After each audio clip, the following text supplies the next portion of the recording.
Hello sobat, welcome back to History 09.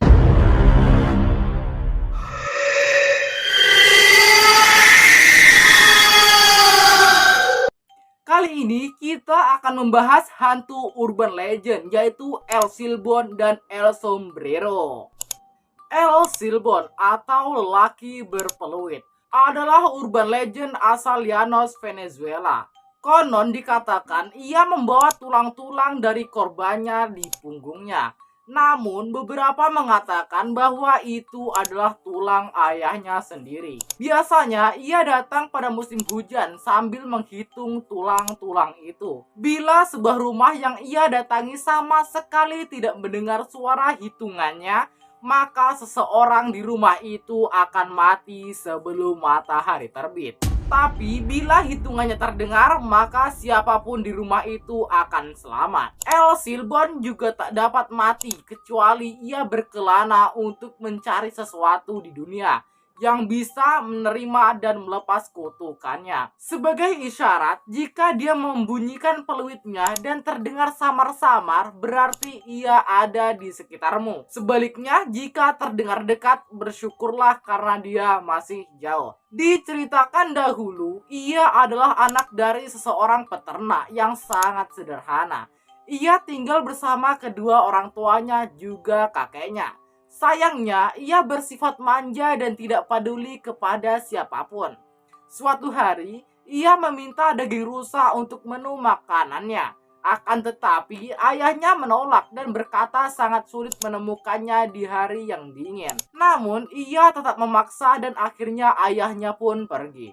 Setelah berjam-jam mengelilingi hutan, ayahnya pun pulang dengan tangan kosong. Ayahnya berjalan pulang dengan tubuh lelah dan kecewa. Ia yang mengetahui ayahnya pulang tanpa membawa apapun, segera mengikutinya dengan membawa pisau berburu. Sebelum sampai, ia dengan cepat menusuk dada ayahnya dengan sangat marah, lalu merobek bagian perut dan mengeluarkan isinya. Ia membawa semua isi perut itu ke dalam rumah dan menemui ibunya. Ia menyuruh ibunya memasak isi perut tersebut. Namun, ibunya curiga dan bertanya, "Dari mana kau mendapatkan potongan-potongan itu?" "Dari ayah," jawabnya.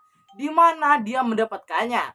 Ibunya semakin curiga. "Itu mudah, itu memang ada di perutnya." Ibunya sontak sangat kaget dan berlari menuju hutan. Di pertengahan jalan, ia menemukan mayat suaminya dengan sisa isi perut dan darah berhamburan di sekitarnya. Ia berlutut di hadapan mayat itu sembari berteriak dan menangis. Kakeknya yang mendengar dan mengetahui apa yang telah cucunya lakukan, dengan sangat geram menghukum anak itu atas dosa kejam yang telah dibuatnya. Pertama, ia digantung di sebuah pohon lalu disakiti berkali-kali dengan cambuk hingga kulit punggungnya terbuka dan penuh darah. Lalu mengolesnya dengan perasan air jeruk dan merica. Namun setelah memberitahu bahwa mayat ayahnya ada di dalam sebuah karung tua, ia melarikan diri.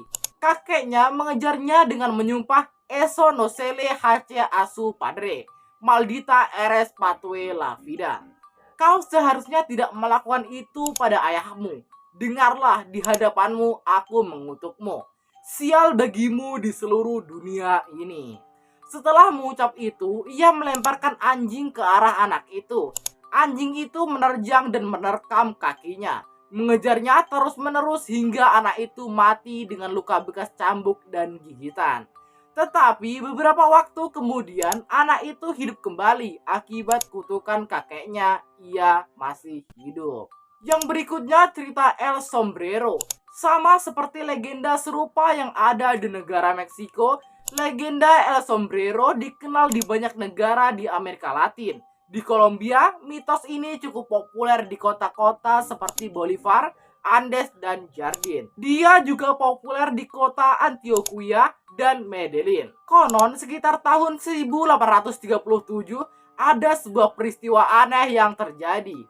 Waktu itu ada angin dingin yang bertiup tidak biasa, sementara cahaya matahari meredup dengan aneh. Semua orang mengurung diri di rumah mereka, takut akan apa yang akan terjadi. Mereka mengunci pintu dan jendela rumah. mengawasi jalan-jalan dan menunggu sesuatu yang mengerikan terjadi. Mereka heran dan kebingungan ketika melihat seekor kuda besar berjalan di jalan utama. Kuda itu mengeluarkan suara yang sangat aneh yang membuat suasana menjadi seram. Ada yang menunggangi kuda itu. Sosoknya nampak seperti manusia, tetapi dia hanya diam dan tidak mengeluarkan suara ataupun menampakkan wajahnya. Ada beberapa orang yang berani mengabaikan dan masih pergi keluar, khususnya mereka yang suka berada di bar. Mereka yang berada di luar biasa mendengar suara yang bersembunyi. Jika aku menangkapmu, aku akan mengenakannya padamu. Menjadi semakin banyak orang yang tidak berani keluar rumah dan semakin banyak juga orang yang menghilang. Orang-orang berasumsi bahwa penunggang kuda bertopi besar itu telah menculik mereka. Tidak ada yang berani berbicara dengan El Sombrero karena diyakini bahwa dia adalah sosok hantu yang gentayangan. Semua orang yang melihatnya mengaku bahwa dia selalu mengenakan pakaian hitam yang bersih dan rapi. Dia selalu berpakaian rapi dan bagus, yang mungkin untuk membawa orang yang dia tangkap ke neraka. El Sombrero selalu muncul di suatu tempat dengan waktu singkat, yang kemudian menghilang tanpa meninggalkan jejak dan tidak pernah terlihat lagi. Di beberapa daerah, orang mengklaim bahwa dia hanya akan muncul pada hari Jumat, khususnya selama waktu Prapaskah atau Jumat Suci. Dia akan muncul entah dari mana, lalu menghilang dengan tiba-tiba begitu saja. Mitosnya memang berbeda-beda tergantung dari daerah asalnya. Dalam beberapa versi, El Sombrero bukanlah hantu yang tak bersuara, tetapi justru dia sering muncul dengan suara siulan dan membuat suara gaduh. Suara yang keluar dari kaki kudanya di tanah berbatu. Itu adalah hantu yang sangat mengerikan. Dan cerita pun selesai.